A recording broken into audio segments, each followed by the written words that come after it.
Hello, Martin here again.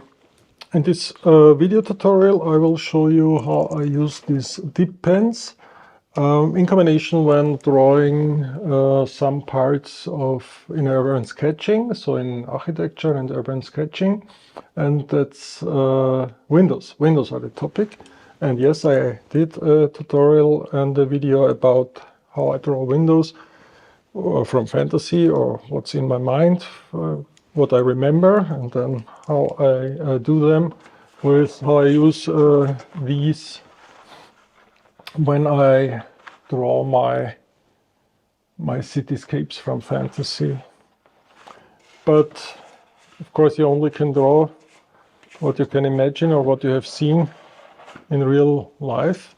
And the most important point, so that the looseness or the details of a window is, from my personal opinion, it's very important. And a window is not just a cross. A window have all these frames in a frame in a frame, you know. And this is what we talk about in this video. And when there is time, it's the same with doors, of course. Dip pens. Of course, you can use fountain pens and these fine liner markers and so on, but I use them mostly in the other videos. So back to dip pens, and one of our colleagues was asking for it in a comment, and so we will do this video. There is a wide range of pen nib holders. You see here are only some of my nib holders. So over the years I used them, and mostly I like this one. So they are not shaped like this, so more in this shape, because maybe for my bigger hands. And then all these different nib sizes. What I would recommend is try to use them all. Try to use them, give them a try. Also, how the handle of the nib feels in your hand. So there are heavier one, there are lightweight holders, and that's up to you. What fits in your hands, what's the best for you, for your needs. And then there was this colleague also asked for this, one of my favorite nibs. One of my favorite nibs, the Browse number 66. You can order them on Amazon, or of course buy them in your local art supply store. And the reason why I love them, because they're very, very flexible, and you can do this sparkly and splashes while drawing. And then the next question, if I destroy these nibs when doing this. Yes, sometimes yes, sometimes no, but I have as well here many of these nibs are destroyed, but I keep them and use them again for some expressive lines and this splashes and so on. That's about the nib holders and the nibs itself. And what we use here, I have a fresh. Here I have a fresh one. And then one word about the paper. When drawing with ink, of course you can use this very smooth, like Bristol drawing paper. And what I use mostly is something like a watercolor paper, even when I don't use watercolor, because in my opinion the ink dries a little bit faster because it's soaked into the paper, and on this very smooth satin surface or hot pressed paper, it stays a little bit longer on the paper before it dries. And when you're on plein air drawing outside, then maybe this is a little bit boring to wait until the ink is dry to close the sketchbook or to go on. and because there are no hair dryers, you can use it home for drying them a little bit faster. Okay.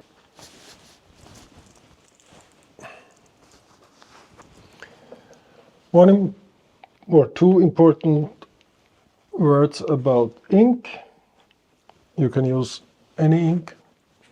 For this dip pens, every ink, why not? But the big difference between the inks is water-soluble or waterproof inks. And there is one rule for me. When I can find that it is written on the label that it is definitely waterproof, it isn't.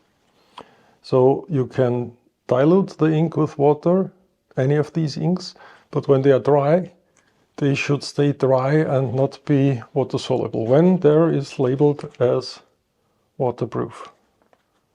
These three inks are not that cheap because you can use them in fountain pens and they don't clunk or destroy the fountain pen, and they are waterproof. There are some more, but not that much inks you can use for fountain pens, and they are waterproof. So if you use a dip pen, you can use any ink. Some are, the fluid is a little bit better and some are not, but I use a large variety of, I use many different of these inks, and so it depends which nib you use. It depends on the day. There are some days this ink wants to do what I want that the ink should do, and so I change the ink and go on. So, windows.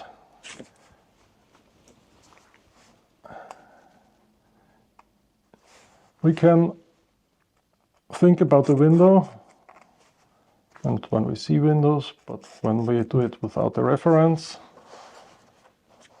But in urban sketching, we have a reference in front of us, mostly. Then we have this square, and maybe you are far away from the building, and maybe don't see the details, but you can draw it anyway. Or I will show you on which parts you should focus, or on which part I focus. So when we have here the square, then there are these different types of crosses in the middle of the window, if there is a cross, so that the window glasses are divided in 2 or 3 or 4 or more parts. So, of course, it's possible that we have these boring windows. It's just a frame and one front glass, so the modern windows. Then we have these with 2 parts to open it, and then we have here in the middle this one big part, but then we have another line, and this is the gap, or the part for the glasses where you can then open the window as well on the other side. And now when we are standing and looking above to the window, then we have a side underneath these, and so we can see here these parts and not here. So this is a mistake, and you more see here on the, I went to a shadow here.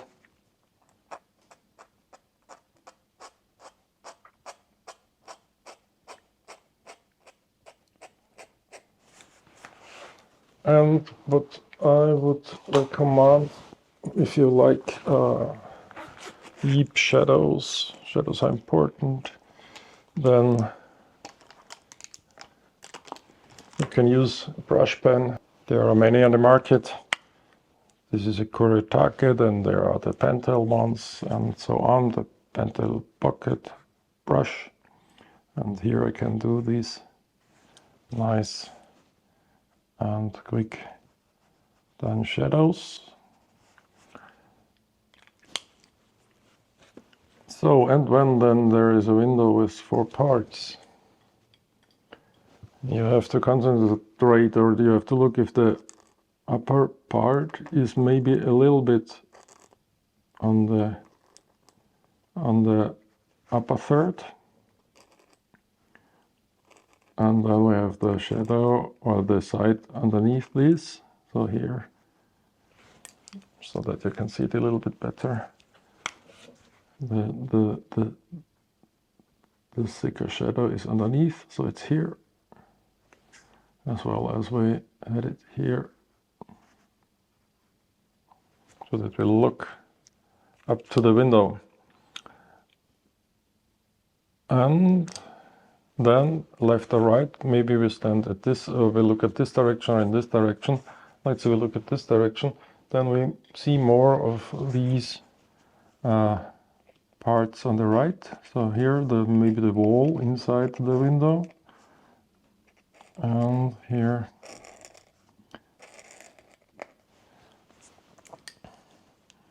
and to make it visible, so here we don't see because we look from this side.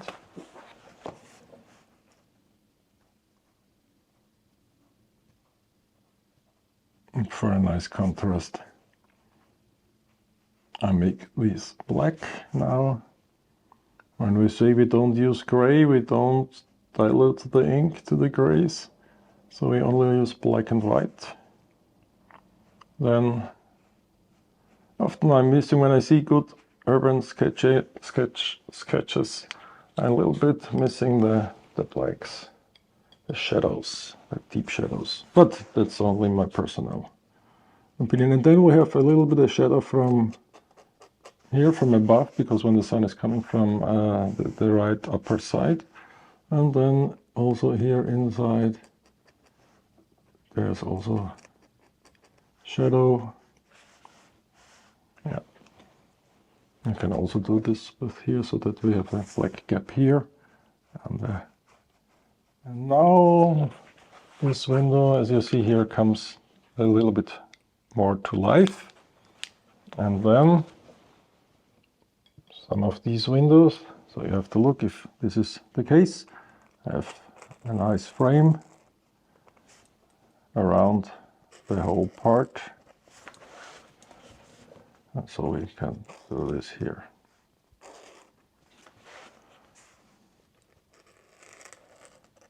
So, and then we can do this. And one here. So then we have our first window, and to show a little bit more the shadow side and the lighted, then I do here some hatching. Personally, I'm not a fan of cross hatching. I did this in my younger years for so many times and for years, but now I'm more like the hatching in the direction of the object, of the materials, and so on. Yeah, so that's a window, and then maybe this window has some of these outside doors. And the first thing is that there is also a gap, because there must be a part which holds these. And then the size is half the size of this window, because it's closed here normally. So we do it about half the size. Underneath, the thickness of this often wooden part. And we see from this direction, not at this side, at this side. And of course not, when we look from above, we would here have a second line, but in this case, we'll look. So, and then we'll make some structure here, because there is often so here, and then some ornaments, some extra parts.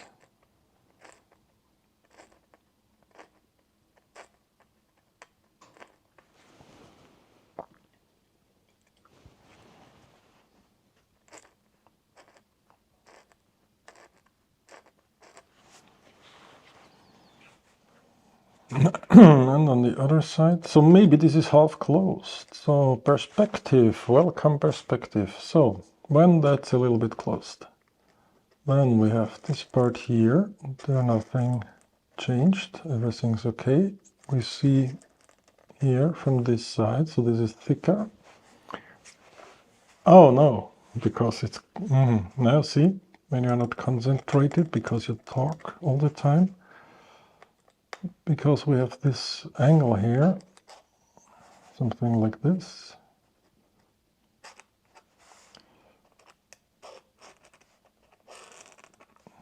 Then we have here the thickness of that part.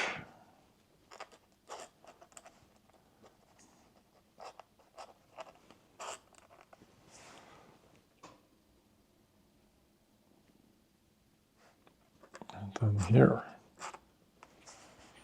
So, and the shadows are underneath these.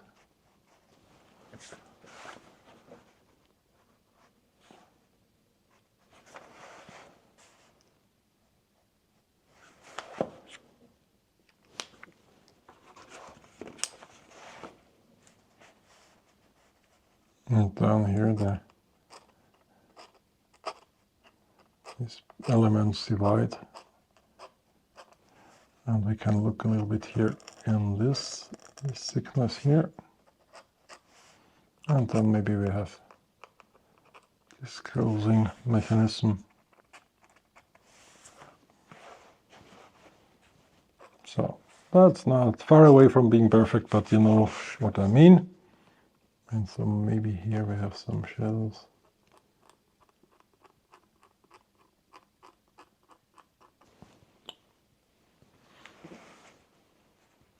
Nice. Okay, that's the window when you're standing in front of the house. It should look like this. Or, of course, then take a look if the windows maybe are, let's say, in 3 parts. And so we make this more loose now. A fast one. And then we maybe have, oh, maybe we have this, like this windows with one part on the upper side.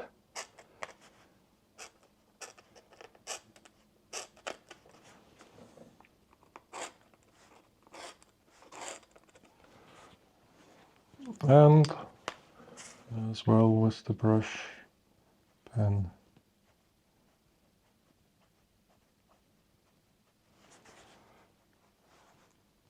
By the way, I use this brush pen with the original cartridge, but when it's empty I refill it with with one of the inks I also use for fountain pen, and it works since 2 years. Something like this. So then we have this, and then if you want to do it more loose, so this other, let's say here, and so, and then let's stop here, let this be, and just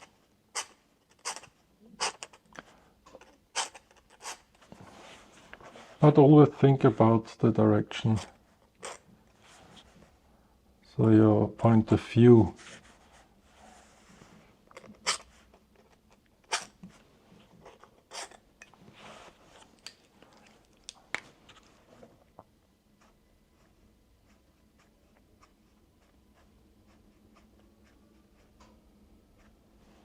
Also nice, in my opinion. We can do is the shadow here. These all little parts and details you can find on doors. Yeah, and then when it comes to perspective, because we are not standing in front of each of these buildings when we are drawing a street scene.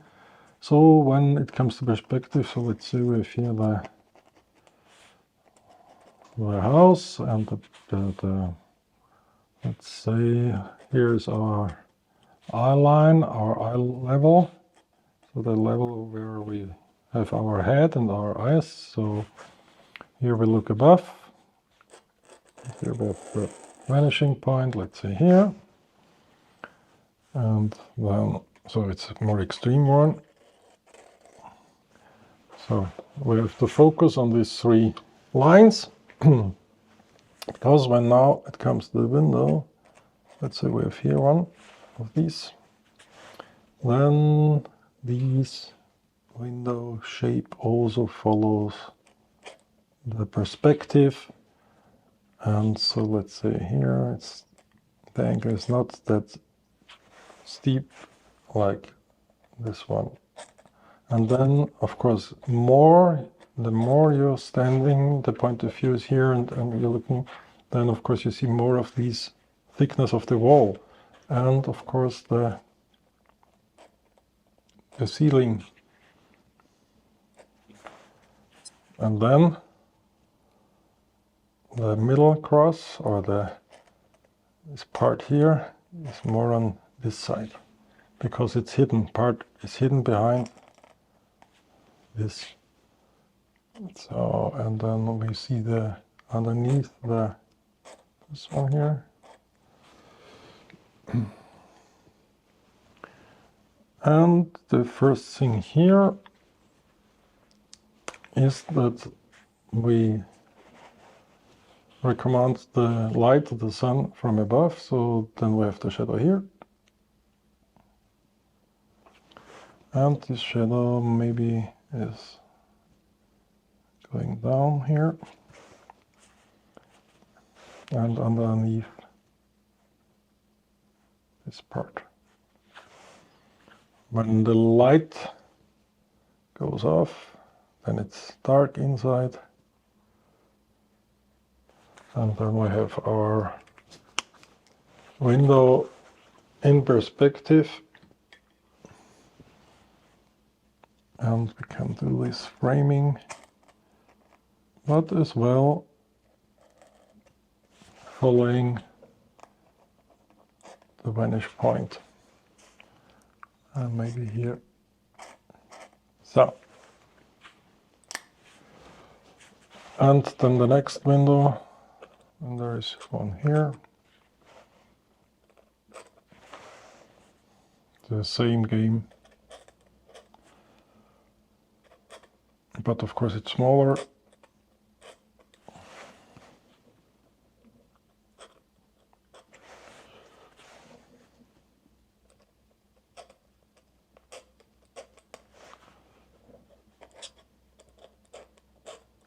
And so on.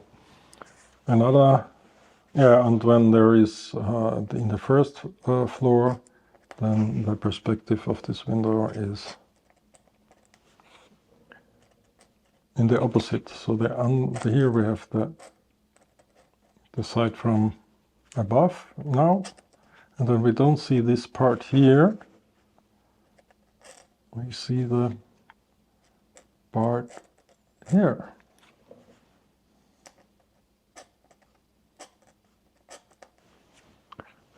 But of course we have the shadows.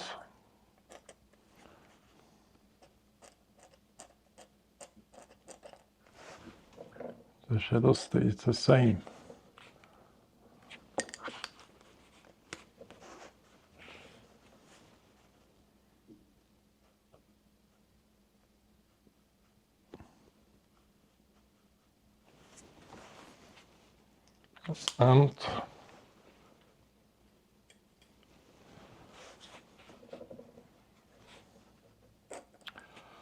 and the frame around this one.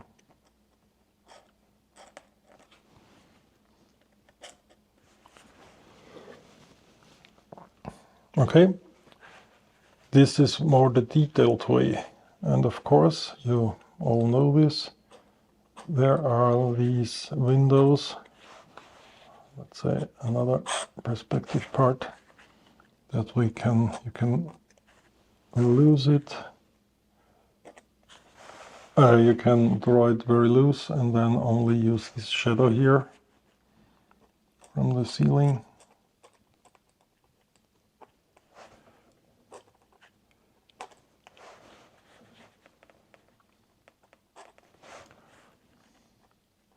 And maybe a part of the inside shadow. And you can do this really, really loose and so on. Yeah. That's when you work with a brush, then it's only one brush stroke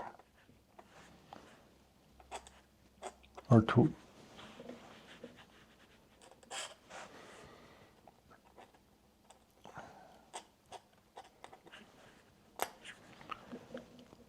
Okay, I think we end up here with this first part, and so that's not it's not the way you should draw windows that are in your mind, but be focused on the details you see on location, how many parts the windows have, and of course maybe there are inside this window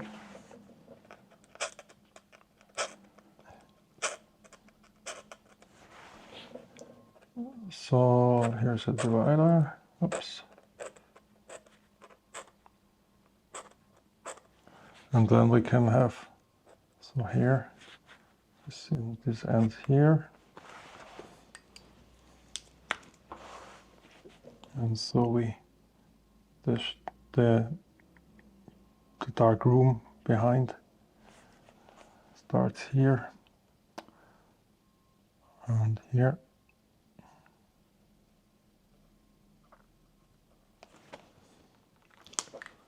And then we can hatch this, some hatching there.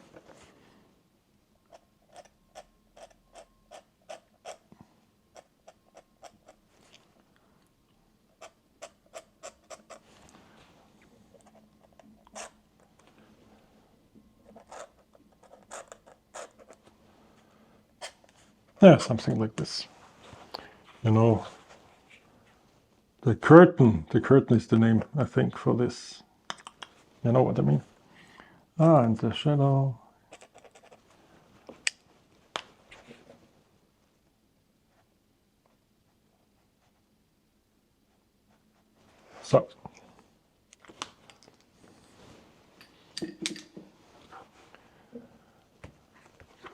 So this for now.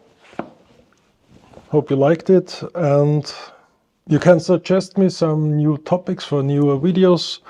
I now, over the new year, there was not that much time for doing new tutorials, but I'm planning to do more of them, so hopefully weekly or 2 in a week, hopefully. But bye for now.